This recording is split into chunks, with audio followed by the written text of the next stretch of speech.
도쿄 트렌드 인사이트 2025 파트 1. 2024년 6월 미국의 CNN은 인생은 한 번뿐 멋지게 살자라는 모토 아래 소비시장을 이끌던 20에서 30대 욜로족이 미국에서 점차 사라지고 있다고 소개했다. 그리고 새로운 용어로 요노를 제시했다. 요노는 하나만 있으면 된다는 의미로 꼭 필요한 것만 구매해 불필요한 소비를 줄이는 것을 의미한다. 욜로에서 요노로의 변화는 물가와 금리가 치솟아 주머니 사정이 빠듯해진 경제 상황을 여실히 보여준다. 2023년에 이어 2024년도에도 살림살이가 나아질 기미가 보이지 않는다. 저성장 기조가 이어지고 소비자들은 여전히 고물가에 시달리고 있다. 고금리가 이어지며 이자 부담은 커졌고 환율이 높아져 수입 물가가 올라갔다. 실제로 사용 가능한 실질소득이 감소하자 소비자들이 바로 지갑을 닫고 소비를 줄이기 시작했다. 이 책은 소비가 정체된 사회에서 지속적으로 성장하기 위해 끊임없이 고민하는 기업들의 전략을 밀착해서 살펴본다. 한국의 인구는 2020년 정점을 지나 감소 국면에 접어들었다. 저출산, 고령화로 인해 한국이 인구 감소 국가가 된 것이다. 성장이 정체되면 소비액이 줄어들고 인구가 감소하면 고객수는 줄어든다. 저성장과 인구 감소의 시대, 기업들의 고민은 깊어만 간다. 일본 기업들은 일찍부터 이러한 고민을 시작했다. 일본의 물가는 지난 30년간 오르지 않았다. 월급도 제자리였다. 2022년 대학을 졸업해 취직한 신입사원이 받는 월급은 그의 아버지가 신입사원 시절 받던 월급과 비슷한 23만엔 수준이다. 일본 기업들의 전략과 모습은 다음과 같이 세 가지로 요약할 수 있다.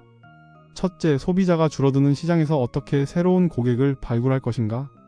둘째, 어떻게 하면 제품 및 서비스의 사용 빈도를 높일 것인가? 셋째, 어떻게 하면 평균 단가를 높일 수 있을 것인가? 코로나19 팬데믹 이후 물가 인상률을 반영한 실질임금은 지속적으로 마이너스를 기록하고 있다. 즉, 주식과 부동산을 가진 자산가들은 미소를 짓지만 일반 회사원들의 생활은 더욱 힘들어지고 있는 것이다. 최근 급락한 엔화 가치로 인해 수입 물가가 상승하면서 서민들의 생활은 더 힘들어만진다. 1장 새로운 시장. 2020년부터 2022년까지 약 3년에 걸친 코로나19 팬데믹 기간 여행이 멈추자 여행 가이드북 또한 팔리지 않게 되었다. 여행책이 팔리지 않는 위기에 직면한 출판사는 사업을 접었을까? 수요가 줄어든 상황에서 도리어 베스트셀러를 만든 출판사가 있다. 일본에서 가장 유명한 여행 가이드북은 지구를 걷는 법이다. 1979년 창간되었으며 약 160여 개의 국가와 지역을 다룬다. 해외에서 만난 일본인 여행객 대부분 해외여행 필수품으로 자리 잡은 책이다. 하지만 코로나19가 확산된 2020년 해외로의 이동이 제한되자 지구를 걷는 법의 매출은 90% 하락, 회사의 존속 여부마저 불투명해졌다. 그러나 모두의 예상을 깨고 지구를 걷는 법 시리즈는 코로나19 기간 중 무려 85건의 신간을 발간하며 화제의 중심에 올랐다. 해외여행이 막힌 시대의 여행 가이드북이 베스트셀러가 된 이유는 무엇일까? 지구를 걷는 법의 편집팀이 가장 먼저 한 일은 국내로 눈을 돌리는 것이었다. 마침 2021년에는 도쿄올림픽이 예정되어 있었기에 2020년 9월 지구를 걷는 법 시리즈 최초로 일본 국내 도시의 가이드북인 도쿄편을 출간했다. 코로나19로 인해 집에서 지내는 시간이 길어진 이들을 위해 도쿄로 여행을 가지 않아도 읽고 싶어지는 책을 만드는 것으로 의견을 모았다. 기획부터 출간까지 약 1년 반 정도 걸렸는데 도쿄를 대표할 만한 장소들을 깊이 있게 취재해 도쿄의 문화, 역사적인 배경 등 일반적인 여행책에서는 얻기 힘든 정보를 상세하게 실었다. 그러자 도쿄편은 모두의 예상을 깨고 출간 후 10만 부가 팔린 베스트셀러가 되었다. 도쿄편의 인기에 힘입어 지구를 걷는 법은 본격적으로 국내 도시 가이드북을 제작하기 시작한다. 오키나와, 교토, 홋카이도 등 일본 내 다른 지역의 여행책을 출간해 여행을 가지 않아도 읽고 싶고 소장하고 싶은 책을 만들기 시작한다. 이 성과는 여행을 가지 않는 사람들도 여행책을 살 수 있다라는 사실을 발견한 것이다. 시장의 재정의. 많은 경우 기업은 자신의 시장을 상품 카테고리로 분류하고 정의하는 습관이 있다. 하지만 새로운 고객을 개척하기 위해서는 시장을 바라보는 관점을 바꿔야 한다. 루르브는 일본의 인기 있는 여행책으로 2010년에는 발행 부수 최다 가이드북으로 기네스 세계 기록에 등재될 정도였다. 하지만 이들도 코로나19 사태는 피할 수 없었다. 창간 이후 처음으로 위기에 직면한 루르브가 살아남기 위해 모색한 새로운 길은 병원, 학교 등 기업 고객을 발굴하는 것이다. 실제로 루르브가 만든 기업 홍보 책자는 일반적인 기업 홍보지에서는 만날 수 없는 아이디어와 생동감이 전해진다. 잘 만든 기업 홍보 책자는 중소기업에 있어 자사의 매력을 알리는 수단이 될 수 있다. 인구 감소 시대를 맞이하고 저성장을 겪는 지금 고객이 아닌 사람, 즉 미고객을 고객으로 정의해보자. 관점을 바꾸어 고객을 다르게 정의하는 순간 새로운 전략과 아이디어가 떠오를 것이다. 사지 않는 고객 공략. 라이프 스타일의 변화로 인해 예전만큼 잘 팔리지 않는 제품들이 있다. 그 대표적인 제품이 우리나라의 된장과 비슷한 일본식 된장인 미소다. 인구 감소에 더해 서구식 식습관이 확산되고 집에서 요리하는 사람이 줄었기 때문이다. 또한 염분 섭취를 걱정하며 건강을 위해 미소를 적게 먹는 사람들이 많아져 판매량이 예전 같지 않다. 미소 업계 점유율 3위 업체는 히카리 미소다. 히카리 미소는 유기농 된장 및 무첨가 된장에서 높은 점유율을 가진 회사로 매출이 지속적으로 늘고 있다. 히카리 미소의 성장에 가장 크게 기여한 제품은 2022년 9월에 출시한 크래프트 미소 생누룩이다. 히카리 미소는 젊은 층에게 미소를 사용할 수 있는 다양한 방법을 제안한다. 예를 들어 샐러드를 먹을 때 샐러드 소스 대신 미소를 이용하는 방법을 알려준다든가, 샌드위치에 미소를 넣어 만드는 등 새로운 사용법을 제안하면서 여태까지 미소를 사용한 적 없는 고객군을 개척한다. 히카리 미소는 미소의 새로운 쓰임새를 제안하며 시장을 개척했다. 이처럼 축소하는 시장에서는 새로운 사용법을 제안함으로써 고객층을 넓힐 수 있다. 일본의 유명 과자 메이커인 코이케아는 포테이토 칩을 사지 않는 고객의 마음을 사로잡기 위해 사케바이 감자칩이라는 의외의 조합에서 그 해답을 찾고자 한다. 포테이토 칩을 건강에 안 좋은 정크 푸드가 아니라 사케와 잘 어울리는 안주로 포지셔닝해 포테이토 칩을 먹는 조합을 새롭게 제안하는 것이다. 코이케아는 사케 제조사와 함께 마리아주를 계산해 유명 술과 어울리는 맛의 스낵을 만들어 포테이토 칩을 소비하는 새로운 방법을 제안하고 있다. 시장을 확대하기 위해서는 사회와 라이프 스타일의 변화에 따른 맥락의 변화를 읽어야 한다. 운동기구 없는 피트니스 센터. 콤비니 짐이란 직역하면 편의점 헬스장이라는 뜻으로 하루에도 몇 번씩 들르는 편의점처럼 일상에서 언제든 편하게 들를 수 있도록 만든 콘셉트의 헬스장이다. 콤비니 짐이라는 새로운 업태를 만든 초코잡은 뛰어난 가성비와 간편함을 내세워 일본 피트니스 업계 1위로 단숨에 뛰어올랐다. 평소 트레이닝에 관심이 없는 고객을 끌어들이기 위해 셀프 에스테틱 기계와 셀프 제모기를 설치한 점도 한몫했다. 피트니스 센터를 다니고 운동에 관심이 있는 사람이 아닌 운동을 하지 않는 사람을 고객으로 새롭게 정의하자. 이들을 위한 새로운 비즈니스 모델을 만들 수 있었다. 최근 초코잡이 흥미로운 행보를 보이고 있다.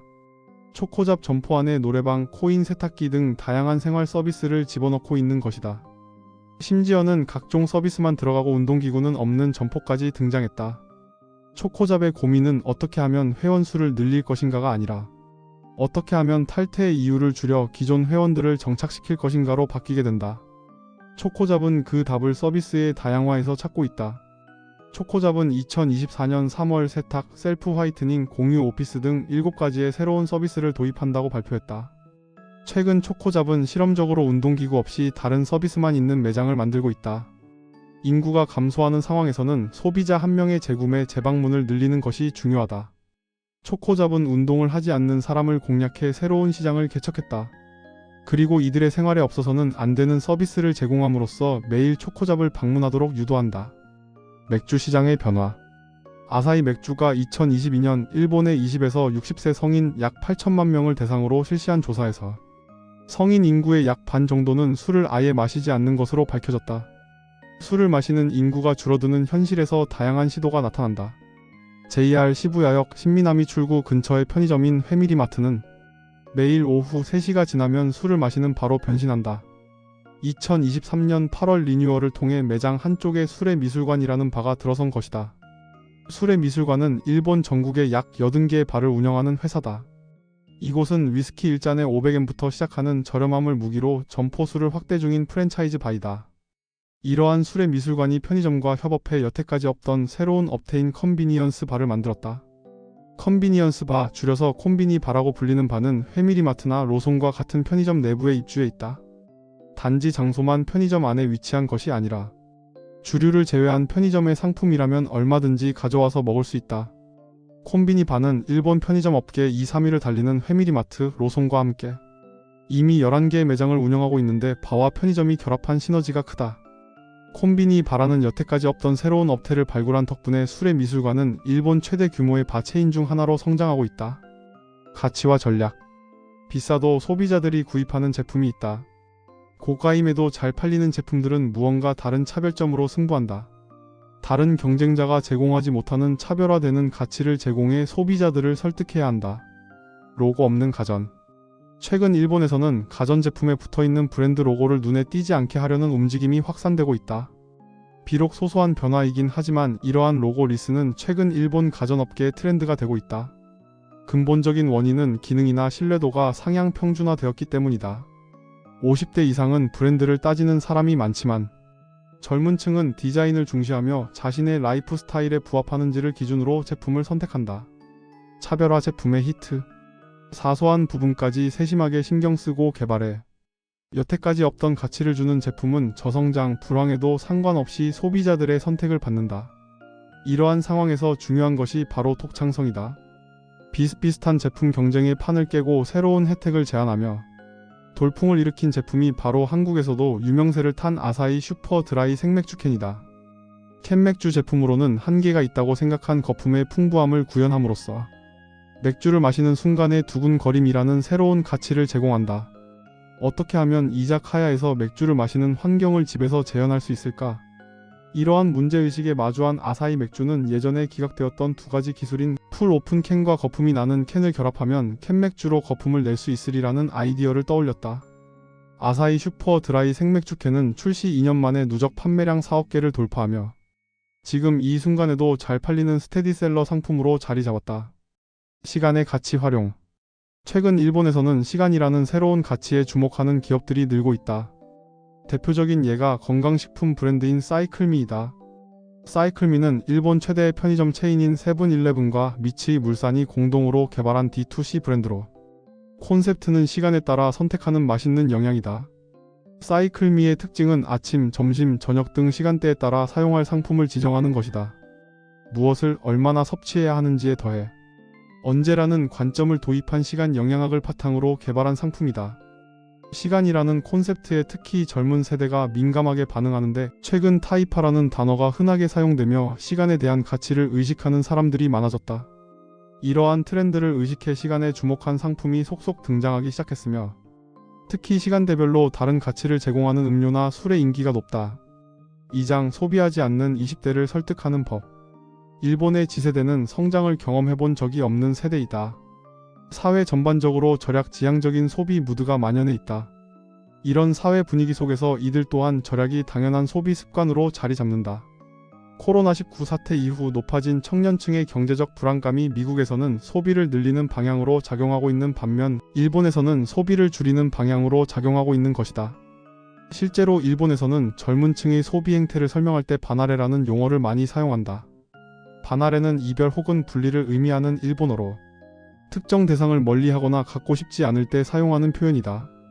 예를 들어 자동차를 사지 않는 젊은이들의 소비 행태는 구르마 바나레, 술을 마시지 않는 소비 행태를 표현할 때는 사케 바나레가 진행되고 있다고 표현한다. 절약 정신이 강하고 미래가 불확실한 일본의 Z세대에게서는 유난히 이 바나레 현상이 많이 보인다. 정보의 과잉. 지금은 모든 물건이 좋은 시대다. 웬만한 제품은 모두 일정 수준 이상의 품질을 자랑하며 그 종류 또한 너무 많다. Z세대는 다른 세대에 비해 가성비와 시성비를 중시하는 세대다. 상품과 정보가 넘쳐나는 지금 자신이 가치를 느끼는 일에 시간과 돈을 투자한다. 의사결정에 있어서도 선택과 집중을 하는 것이다. 시간을 절약하고 편하게 의사결정을 하고 싶고 동시에 실패하고 싶지 않은 젊은이들의 심리를 포착해 최근 전문가나 인공지능이 최적의 선택안을 제시해주는 서비스가 늘기 시작했다. 토판 홀딩스는 2022년 AI가 구매자의 얼굴을 분석해 적합한 상품을 제안해주는 AI 추천 벤더라는 화장품 자판기를 만들기 시작했다. 일본은 어느 곳을 가든 소위 뽑기라고 불리는 캡슐 토이인 가차를 흔하게 볼 수 있다. 지역 먹거리를 냉동 자판기로 판매하는 고토구루는 2022년부터 가차 서비스를 시작했는데 월 2,000개 정도를 판매하며 인기를 끌고 있다. 어떤 식재료가 나올지 알 수 없는 아울렛 고토 가차는 1회 2,000엔을 지불하면 브랜드 와규 등이 랜덤으로 나오는 자판기다. 저녁 식단을 정하지 못한 가족이 가차의 결과에 따라 저녁 메뉴를 결정하기도 한다. Z세대에게 인기인 향수 편집숍인 노즈숍에서도 향수 가차는 고객을 끌어당기는 중요한 요소가 되고 있다. 900엔을 내면 한 번 가차를 돌릴 수 있고 1.5ml 혹은 2ml의 작은 사이즈의 향수 하나가 랜덤으로 나온다. 어떤 향수가 나올지 모르는 두근거림, 그리고 작은 사이즈의 향수를 몇 번이고 사용해 보면서 자신의 취향을 찾을 수 있다는 점에서 호평받아 Z세대에게 인기를 끌고 있다. 또한 의사결정의 중요도가 높거나 선택의 폭이 클수록 의사결정에 따른 부담감은 커진다. 실패하고 싶지 않은 감정이 강하며 이는 선택의 회피로 이어진다고 지적한다. 최근 의류, 동영상, 음악 등 다양한 구독 서비스가 등장하고 있지만 그 중에서도 일본의 Z세대에게 인기를 끈 서비스는 향수 구독 서비스다. 20대에게 큰 인기를 끄는 곳은 2019년 1월에 시작한 카라리아라는 서비스다. 카라리아는 월 1980엔을 내면 500종류의 브랜드 중에서 매월 자신이 선택한 향수 혹은 향수를 잘 아는 컨시어지와 상의해 고른 향수 한 종류가 집으로 도착하는 서비스다. 서비스 론칭 후 이용자는 꾸준히 증가해 2023년 3월에는 회원수 약 50만 명을 돌파했다. 인기 비결은 1980엔부터 시작하는 요금이다. 매월 약 2만원 정도의 요금을 내고 다양한 향수를 손쉽게 체험해볼 수 있는 서비스는 주머니 사정이 여의치 않은 20대들에게 인기를 끌 수밖에 없다.